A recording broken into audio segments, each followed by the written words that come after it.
Hello everyone, it's Hanny, back from Venice. I've been there with my daughter a few days ago for 5 days because I won the contest with a photo contest, and I had the first prize, and that was a trip to Venice, and I went with my daughter. It was wonderful. I took a lot of pictures and I filmed a lot, and here you see that I printed the photos I took, not all the photos, but the photos I took with my selfie printer, and I'm making collages, and here I'm making stickers with them.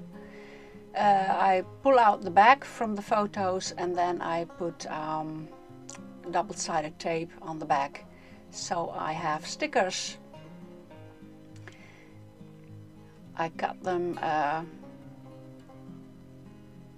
in the right size, and here you see it's sticky, so I can glue them in. Here is my brown paper junk journal I made from a bag and packing paper. You can look at you can watch the video before this one, where I made a journal like this, and here I'm gluing the stickers. That's the photo I took from my grandson, the winning photo. And I want to thank Milieu Centraal for organizing the contest, and Green City Trip for giving me the trip to Venice in the night train. I put a few links below in the description to those companies. I'm gluing in more pictures, and I'm using washi tape and other stickers, and I'm journaling in this journal. So I will continue gluing in, and I will show you some fragments and some pieces. I will make a separate video of this journal, a flip through, when I'm done with it. And well, after this bits and pieces of my journal, I show you the video I made, of a short piece of the video I made in Venice, and I hope you enjoy watching that. If you don't, well, you can stop here. Well, enjoy watching, I would say.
you.